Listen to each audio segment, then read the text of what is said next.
السلام علیکم. ہم آپ کو لائیو ڈیجیٹل نیٹ ورک کے یوٹیوب چینل کی نشریات اور فیس بک پیج کے پروگرام صحت کی خبریں میں آپ کو خوش آمدید کہتے ہیں. اگر آپ نے اب تک لائیو ڈیجیٹل نیٹ ورک کے ہمارے یوٹیوب چینل کو سبسکرائب اور چینل سمیت فیس بک پیج کو لائک نہیں کیا ہے تو فوراً کر لیں اور کمنٹ سیکشن میں اپنی قیمتی رائے کا اظہار بھی ضرور فرمائیں. خبروں کی اہم سرخیاں. محکمہ صحت سندھ نے سیلاب کے باعث وبائی امراض کے پھیلاؤ کو روکنے کے لیے 1100 سے زائد عارضی طبی اور نیم طبی عملہ بھرتی کرنے کا فیصلہ کر لیا.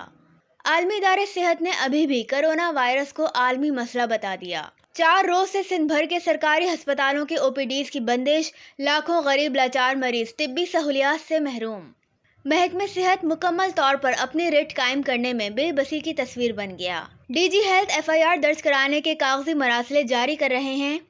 جبکہ احتجاج کرنے والے ملازمین کے گرینڈ ہیلتھ الاؤنس نے 22 اکتوبر تک او پی ڈیز کے بائیکاٹ کو جاری رکھتے ہوئے 22 اکتوبر کو اپنے آئندہ نئے لائحہ عمل کا عندیہ دے دیا ہے. اس حوالے سے آپ پہلے ہمارے ایڈیٹر سراج الدین امجدی کا خصوصی تبصرہ ملاحظہ فرمائیں. جی صالحہ، محکمہ صحت سندھ کے ارباب اختیار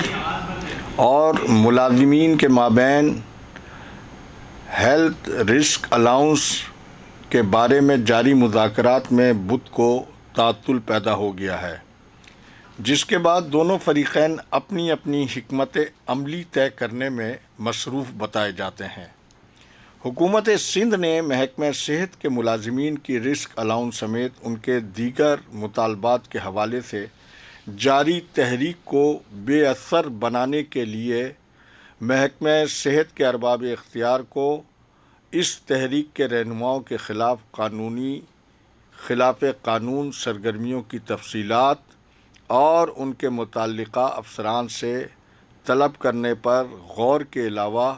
ان کی سرکاری ڈیوٹی اور سرکاری ڈیوٹی کے دوران دیگر کاروباری معلومات کی چھان بین کا بھی حکم دے دیا ہے. جبکہ محکمہ صحت کے ارباب اختیار محکمہ داخلہ کے ذریعے ان کے کسی بڑے احتجاج سے قبل انہیں زیر حراست لینے پر بھی غور کر رہے ہیں. جبکہ ملازمین کے اس گرینڈ ہیلتھ الائنس کی جانب سے آج 20 اکتوبر کو کراچی پریس کلب کا مرکزی احتجاجی مظاہرہ اس لیے مؤخر کیا گیا ہے کہ گزشتہ روز صوبے بھر کی 12,000 لیڈی ہیلتھ ورکرز اور 10,000 ویکسینیٹرز بھی اس اتحاد میں شامل ہو چکے ہیں، اور کراچی پریس کلب کے مظاہرے کو اس بڑی شمولیت کی وجہ سے مؤخر کیا گیا ہے، اور اب متاثرین کی تعداد ڈاکٹروں سمیت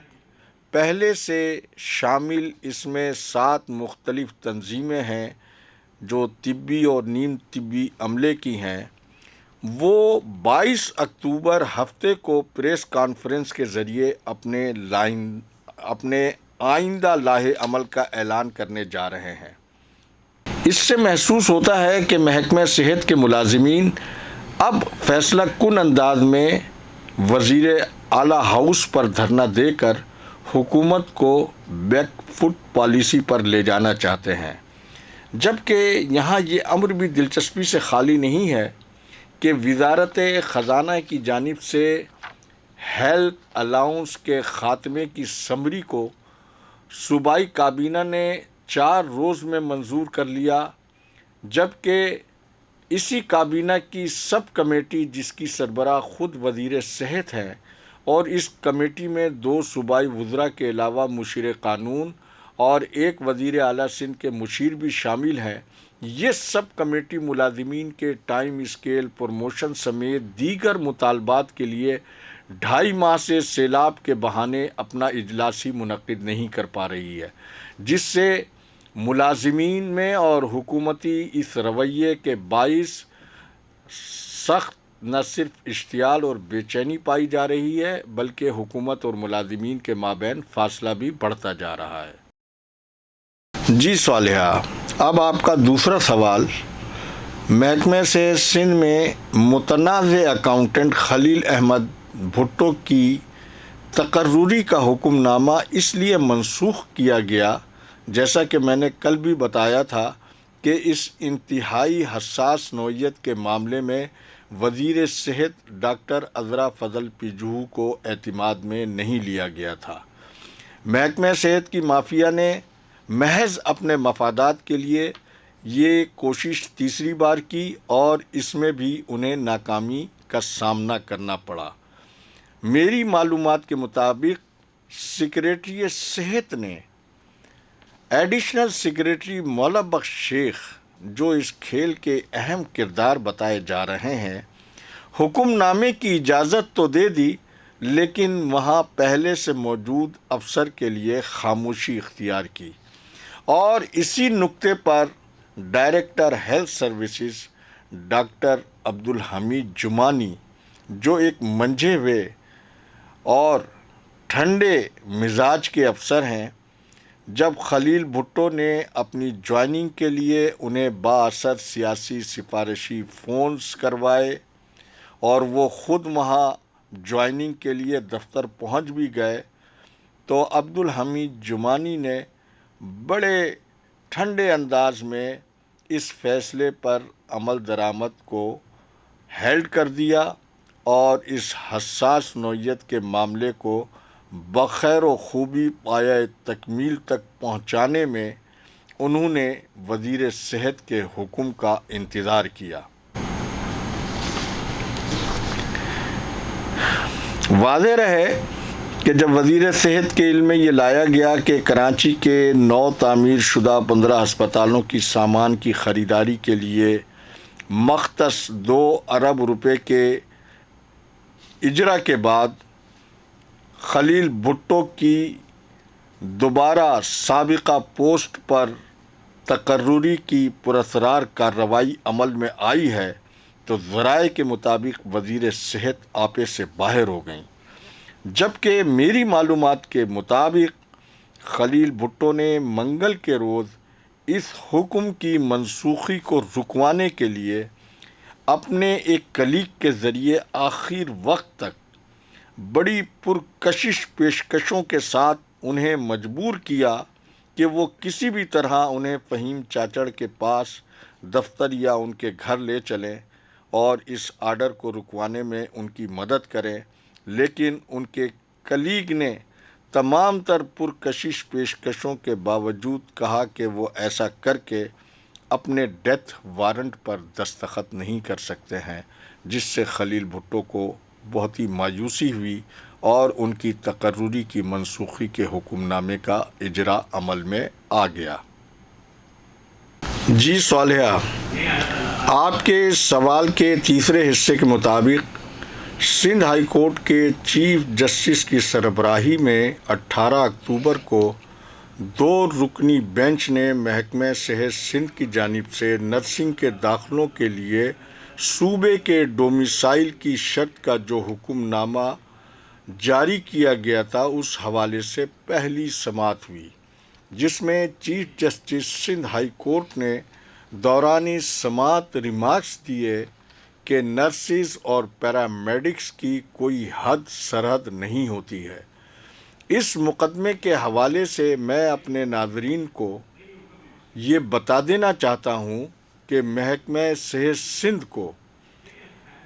اس سماعت کے آغاز ہی میں جس شرمندگی اور ہزیمت کا سامنا کرنا پڑا ہے، اس کی براہ راست ذمہ داری محکمہ صحت کے بعض لوگوں کی من پسند لاڈلی موجودہ سول اسپتال کے نرسنگ اسکول کی خلاف قانون پرنسپل خیر النساء پر عائد ہوتی ہے، جس کے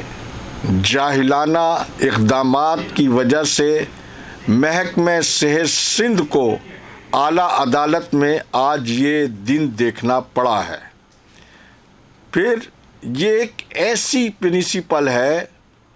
کہ جس نے پبلک سروس کمیشن میں جعل سازی کے ذریعے ملازمت حاصل کی اور ایک روز بھی کلاس لیے بغیر اس کو آج حکومت سندھ نے نرسنگ اسکول کا پرنسپل بنا دیا ہے۔ اس دوران جب اس نے گریڈ 19 میں ترقی حاصل کی، 2013 سے 2022 تک خیر النساء سندھ نرسز ایگزامینیشن بورڈ کی کنٹرولر سمیت دیگر خلاف قانون عہدے بھی استعمال کرتی رہیں۔ میں اس کیس کے حوالے سے اپنے قانونی مشیروں سے مشورہ کر کے اس کیس میں فریق بننے کا فیصلہ جلد ہی کروں گا۔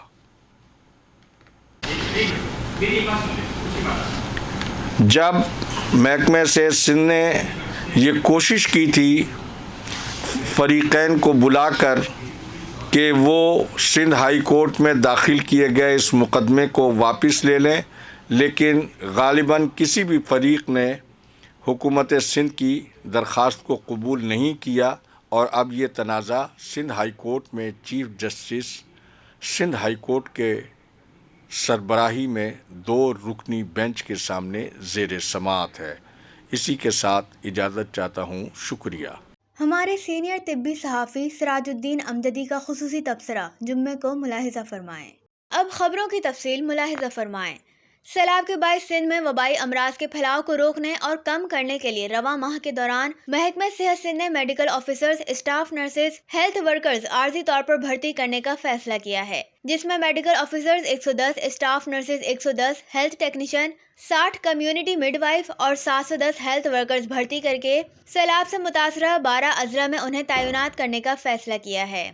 جبکہ ڈاؤ یونیورسٹی کی pro vice chancellor professor doctor Nusrat Shah نے کہا ہے کہ بریسٹ کینسر موت کی تیسری بڑی وجہ ہے۔ ڈاؤ یونیورسٹی میں منعقدہ خصوصی تقریب کے مہمان خصوصی یونیورسٹی کے وائس چانسلر پروفیسر محمد سعید قریشی تھے، جبکہ مقررین میں ڈاؤ میڈیکل کالج کی پرنسپل پروفیسر سہیل صبا، سول ہسپتال کراچی کے سابق MS ڈاکٹر نور محمد سومرو، ڈاکٹر فرحت جلیل، ڈاکٹر سائمہ و دیگر ماہرین نے کہا کہ ابتدائی طور پر بریسٹ کینسر کا علاج ممکن ہے۔ ملک بھر میں کرونا کے 3 مریض جاں بحق، 45 مریضوں کی حالت نازک ہے۔ کرونا کے 24 گھنٹوں کے دوران 8,815 ٹیسٹ کیے گئے۔ محکمہ صحت سندھ نے منہ کی بیماریوں کو نظر انداز شعبے میں شامل کر دیا۔ 14 سال میں صرف 385 اسامیاں BDS دانتوں کے ڈاکٹروں کی اسامیاں مختص کی گئیں۔ ان میں سے بھی صرف 50 ڈینٹل سرجن بھرتی کرنے کا فیصلہ کیا گیا، جبکہ عالمی ادارہ صحت کے مطابق 10,000 آبادی پر ایک ڈینٹل سرجن کا ہونا ضروری ہے۔ خبروں کے مطابق جمعرات کو چوتھے روز بھی کراچی سمیت صوبے بھر میں OPDs کی بندش اور احتجاج سے لاکھوں مریض در بدر ہو گئے۔ اسکرین پر احتجاج کی فوٹیج ملاحظہ فرمائیں۔ ایک سلام بات کرو، ایک سلام بات کرو، جینا ہوگا مرنا ہوگا، مرنا ہوگا ڈرنا ہوگا، جینا ہوگا مرنا ہوگا، مرنا ہوگا ڈرنا ہوگا۔ ایک سلام بات کرو، ایک سلام بات کرو۔ We want justice. خبروں کا وقت ختم ہوا۔ خدا حافظ۔